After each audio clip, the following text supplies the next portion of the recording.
Hey Capricorn! Salamat sa pagbisita. Ito po ang inyong Sun, Moon, Rising Sign, and Venus. Tukin muna natin. Love reading, June 2025, para sa sign ng Capricorn. Kunin niyo lamang po kung ano yung nakarelate kayo. Tapon niyo yung hindi. Kung nakarelate kayo, follow niyo ako. Like, share, subscribe para makakita pa ng mga readings sa susunod. At kung hindi naman nakarelate, ganun pa din para maabutan natin ang pagdating ng bagong reading. Okay. Explore natin yan. Ito ang core energy mo, Magician. Pwedeng karma, pero pwede din na meron kang pinipilit na gawin, pero malinaw na mga sign na hindi siya para sa'yo. Ano-ano ito? Meron tayong tinatry na i-manifest, pero hindi tayo nagde-detach dun sa outcome. Hayaan mo siya. Just go with the flow. Maaring masyado tayong stiff, Capricorn, masyado tayong controlling o tinatry natin na ayusin ang mga bagay na hindi naman kinakailangan ayusin. So, pwedeng yan yon. Ang core energy, Magician ng reversed.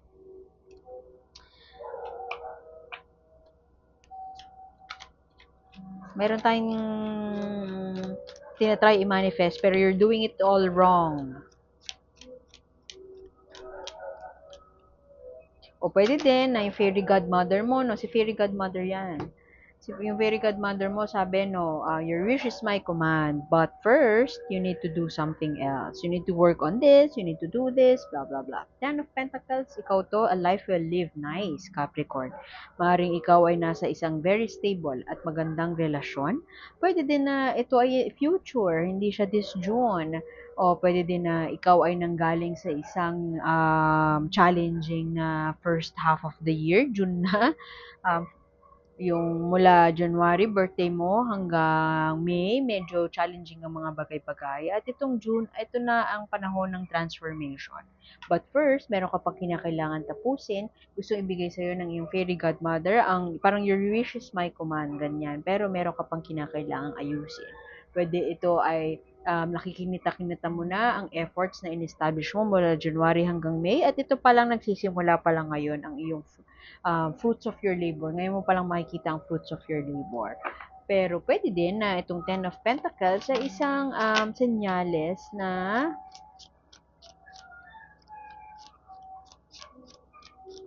you're better off where you are. Kung nasaan ka man ngayon, yun ang mas magandang posisyon o disposition mo at huwag ka na maghangad pa ng more than that.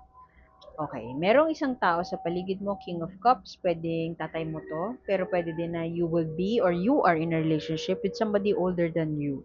Medyo hindi stable ang kanyang emotions ngayon, maaaring may pinagdadaanan, o maaaring ikaw to, na maayos ang ating finances, ang aspeto ng buhay mo, finances at trabaho, career, pero when it comes to love life, medyo hindi siya ganun ka-stable. Pwede din ito na relationship mo with your dad or relationship with somebody older than you nga. Cancer, Scorpio, Pisces, not necessarily those signs, pero merong someone around you na hindi, parang ikaw ang nagiging refuge niya, ikaw ang nagiging source of strength niya, or ikaw ang magiging source of strength niya this June. Kasi nga, meron siyang pinagdadaanan o meron pang mga bagay na hindi pa malinaw sa kanya emotionally. Pwede din na you're living a life well lived, no, everything is stable na, pero may, excuse me, may challenge na darating. This, inom muna akong tubig, excuse me. May challenge na darating this June. At ikaw ay, baka yun yung sinasabi ni Fairy Godmother na kailangan mo munang gawin. Masyado kang, okay na, perfect na yung work life mo, perfect na yung career mo, perfect na yung pera, pero medyo nane-neglect natin o nakakalimutan natin yung part of our romantic life. Not necessarily romantic life. Love life, pwede din relationships. Hindi tayo magaling sa relationships. O pwede din na hindi stable ang ating samahan with our partner kasi focus tayo masyado sa trabaho. Pwedeng ganun. Ace of Swords reversed here. Maaring meron kang gustong gawin, pero hindi pa siya panahon para gawin. Ace of Cups naman, ang reversed. Pwedeng missed opportunity in love. Nasa iba yung tingin mo, Capricorn. Maaaring may vision of the future ka, pero hindi ito yung tama para sa'yo na i-pursue. Meron kang gustong i-pursue. Pwedeng yung iba sa inyo, gusto mag-aral abroad, gusto mag-work overseas, gustong mag-migrate sa ibang bansa, pero ang sinasabi sa'yo ng universe ay you have to do the work somewhere else. Hindi pa ito yung, hindi, huwag kang mag-obsess sa kung ano man yung vision mo na yan of the future, kung ano yung pinaplano mong yan, kasi meron akong better plans for you. Sa iba ka nakatingin ngayon. Sa iba ka nakatingin, Capricorn, meron ka pang kailangan tapusin. Pwedeng yung iba sa inyo ay, yun nga, meron pang daddy issues, may problema pa sa pamilya, hindi pa kayo nagre-reconcile ng tatay mo, pero ikakasal ka na. So, kung babae ka, siya yung mag-walk sa'yo sa aisle, hindi mo siya maimbitahan kasi nga ayaw mo makipagbate. Mga readings recently, parang more on pride. Ingat kayo na lamunin kayo ng pride kasi marami kayong mamimiss na opportunities. Both in love and kung ano man yung pinaplano nyo na when it comes to career or when it comes to kung ano man yung nasa isip nyo ngayon, meron ka pang kailangan tapusin. Meron ka pang kailangan bigyan ng closure. Meron ka pang hindi maisarado. Wala pang closure. Hindi ko alam kung ano yung closure na yan. Pwede nga sa tatay mo. Yun yung sinasabi ni, mukhang ito, doon ang gagaling yung sinasabi ng core, ano mo, energy mo dyan ng magician, na I want to give you everything, your wish is my command, but first, ito muna ang kailangan mong gawin. Meron pang kailangan trabahuhin. Meron ka pang ano yung dinidismiss o kaya parang ayaw mong trabahuhin, may nahulog, wait lang. Ikaw to. You're very much in your power, pero meron kang bagay na kinao-obsesan na hindi mo dapat ka-obsesan. Meron kang isang bagay na parang mahigpit yung kapit mo dun sa bagay na yun at ayaw mo siyang i-let go. Ito ay senyales na kailangan mo na siyang i-let go. World card reverse, tas devil pa. May soul contract, pwede din na, sa daddy mo yung lumabas, daddy. Bala kayo mag-interpret kung anong daddy to. Pwede kasing daddy, baby daddy. Pero pwedeng, yun nga, totoong tatay nyo, kung sino man tong taong to. Not necessarily Cancer, Scorpio, Pisces, pero ang cups, usually water sign, Cancer, Scorpio, Pisces. Pero kung hindi Cancer, Scorpio, Pisces, huwag kayong magalit sa akin na hindi naman Cancer yun hindi naman Scorpio yun Kung sino man yung naisip nyo na tao na meron pa kayong, hindi nyo pa bate, hindi nyo pa kasundo. Na-obsess ka dun sa fact na parang siguro gusto mo na magpakasal without them, I can live without them, kung anong pride yan. O kaya pwede din na you're trying to manifest na bumalik siya sa'yo, I don't know. Pwedeng ex yan. And yun yung, nandun lang, nadidistract ka lang, nandun ka lang nakafocus. Girl, kailangan mo nang i-let go yan. May kailangan gawin, pagtrabahuhan, para ibigay sa'yo ng universe yung new opportunity in love. Pwede ngang ex yan. Hindi ka pa makamove on, pwedeng ganun. At gusto mo pang ayusin, may kailangan ka ng patawarin. Pwedeng sarili mo. May kailangan kang patawarin para, tingnan mo to, ang na-pick up ko dito na energy, palayain ng sarili. Kailangan mo ng, alam mo yung parang act of, 'di ba, yung ashes, pag ikakalat mo sa sea, tapos parang ang dating nun, 'di ba, parang malaya ka na, breaking free, freedom, wala nang bigat sa damdamin. Yun yung kailangan mong gawin, Capricorn. Kasi meron ka pang parang kept na, tingnan mo butterflies in light. It's signals freedom, pero reverse mo siya nakuha. So, parang meron ka pang kinikim dyan. May sama pa ng loob towards someone na hindi mo pa fully mapatawad. Meron ka pang hindi mapatawad at kailangan mo nang patawarin yun. Kasi mabagal ang swerte, ang dating ng swerte, hanggat di mo pa napapatawad. See, Six of Cups, medyo may nangyari in the past na hindi pa natin ma-let go. You've been living in the past, Capricorn. Ano tong bagay? Maaaring merong tao sa nakaraan mo na parang feeling mo siya yung soulmate mo, at hindi ka pa makaalis doon sa thought na, siya yung soulmate ko, kailangan ko siyang mahanap, kailangan ko siyang makausap, kailangan ko siyang makita. At nag-o-obsess tayo doon, pero kaka-obsess natin doon, hindi maibigay sa atin yung new opportunity in love. Tingnan mo, magician reversed, si Fairy Godmother reversed. Ang nakuha mo, core energy mo, ibig sabihin, na yun nga, your wish is my command, pero hindi pa mangyari kasi you're trying to manipulate or trying to control yung takbo ng mga bagay. Parang may assumption tayo na mapapatawad niya tayo once makausap niya tayo. May assumption tayo na soulmate pa rin ang tingin natin sa isa't isa. Pero people change and people grow. You can be successful and you may be having the time of your life. Pero, kung meron tayong mga bagay na kinaobsesan na alam naman natin na hindi naman para sa atin o kinakailangan na natin mag-move on doon, kinakailangan na natin kalimutan yon, kinakailangan na nating makalaya at makaalis dun sa whatever that thing is in the past. We've been living in rose-tinted glasses. Alam mo yung rose-tinted glasses? Yung in denial tayo dun sa mga bagay na hindi naman na nag-work, na outgrow na tayo halimbawa ng ibang tao, pero para sa atin, parang feeling natin okay pa rin tayo. Okay pa rin yung relationship. Diba? A new message of love wants to come through. Merong gustong ibigay sa'yo na mensahe ng pag-ibig sa universe. At baka sinasabi mo, oh yes, yun na yun dati, yun na si ganito, may message na ako noon. Pwede, pero pwedeng yung message niya sa'yo, sabihin niya ikakasal na siya. Yung ganun. Hindi makapasok yung mensahe na to kasi meron tayong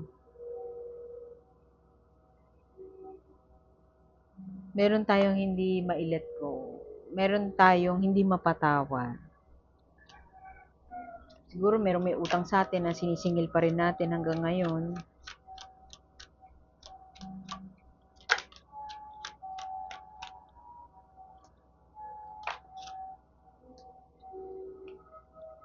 Looking towards the future. Alam mo, isa lang ang pipick up ko talaga dito. Mag-move on ka na.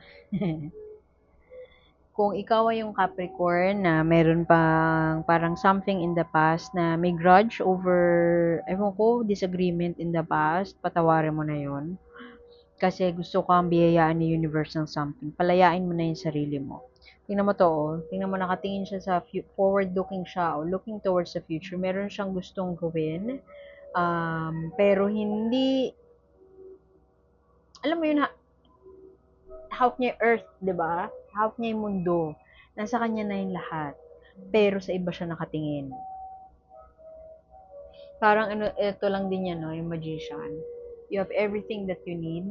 You have all the resources you need. Pero, hindi mo ginagamit ng tama. Hindi mo fully utilize para maisakatuparan yung gusto mong mangyari para sa'yo. Sa'yo yung lahat to, pero sa iba siya nakatingin. Pwede din na in the future, pinaplano niya yung future, may plano siya in the future. Ewan ko, magpo-propose, pero natatakot siya or parang nagdadalawang isip siya na kumilos. Ayaw niya mag-take ng action. Ayaw niyang umpisahan yung isang bagay. O pwede din na hindi niya nga maumpisahan kasi nga kailangan niya i-close muna yung chapter na to. May kailangan siyang chapter na isara. Hindi pa niya na isasara o natatakot siya na isara. Hindi ko alam bakit. Anong kinakatakot mo, Capricorn? Maaari kasi na nagpaplano parang ano kayang adventures na next na iti-take ko. Pero, nandun pa rin siya sa comfort zone niya. Nandun pa rin siya sa bahay. Ayaw niyang kumilos. Ayaw niyang gumalaw. Ayaw niyang mag-take ng action. Ano tong bagay na kinakailangan mong i-embrace na, Capricorn? Ayan, no, tingnan mo. clarification to, neto. Knight of Pentacles, tinatamad kang kumilos. Alam mo yun, tingin mo, yan o. Meron siyang kabayo, no? Di ba kabayo, they're supposed to be fast moving. Pero halaman lang, made of halaman lang yung kabayo niya. Di pag nabasa ka, wala. Pag hinangin ka, wala. Pwedeng tinatamad kang kumilos, tinatamad kang gumawa ng aksyon. Knight of Pentacles reversed. Eh. Alam mo yun, akala mo parang methodical ka lang, akala mo you're taking step by the step, step by the step para sumakses. You're taking it step by step, pero akala mo may baby steps ka, pero yung totoo, wala ka talagang, nandun ka pa rin sa comfort zone mo. Ayaw mo pa rin lumabas. Ayaw mong ayaw mong mag-take ng risks. So, palayain mo na yung sarili mo dyan. At, kailangan makapasok tong soulmate connection na to. Hindi kung, halimbawa, stuck ka dun sa ex mo, gusto mo siyang makita ulit, gumagawa ka ng paraan para makita mo siya ulit, hindi ka kontento kung ano meron ka ngayon, at stuck ka in the past, hindi mo mamimit yung totoong soulmate mo kung meron ka pang hindi nilelet go. Meron ka pang ayaw patawarin. Obsessed ka pa dun sa fact na ganito. Meron ka pang parang mahigpit pa yung kapit mo.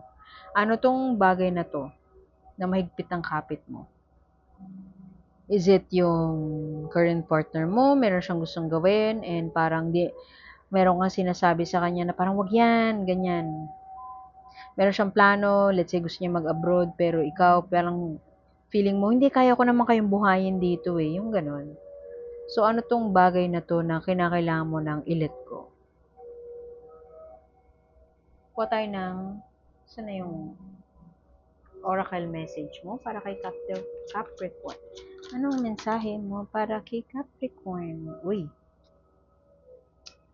Control na naman, manipulation, and trying to, outwit yung, may tinatry kang i-outwit o may tinatry ka na pagtagumpayan. Something is coming to a close. Meron ng closure, meron ng mapagtatagumpayan. Pwede mo pagtagumpayan muna yung court battle sa ex mo. Pero kung ikaw yung natalo, maging gracious ka, maging practice sportsmanship.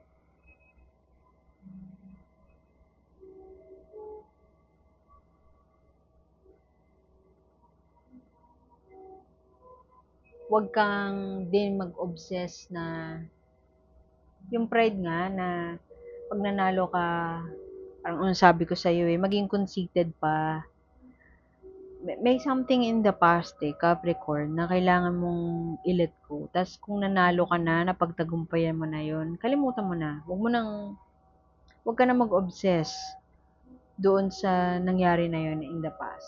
Kasi hindi siya nakakatulong sa'yo moving forward.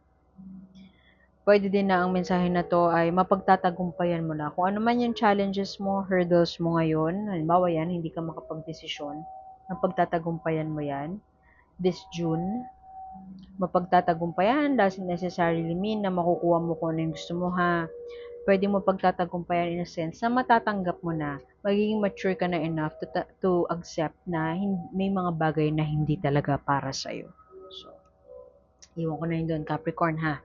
Salamat sa pagbisita. Sana makita ko ulit next time. Ako po si A. At like, share, subscribe lamang. Bye-bye!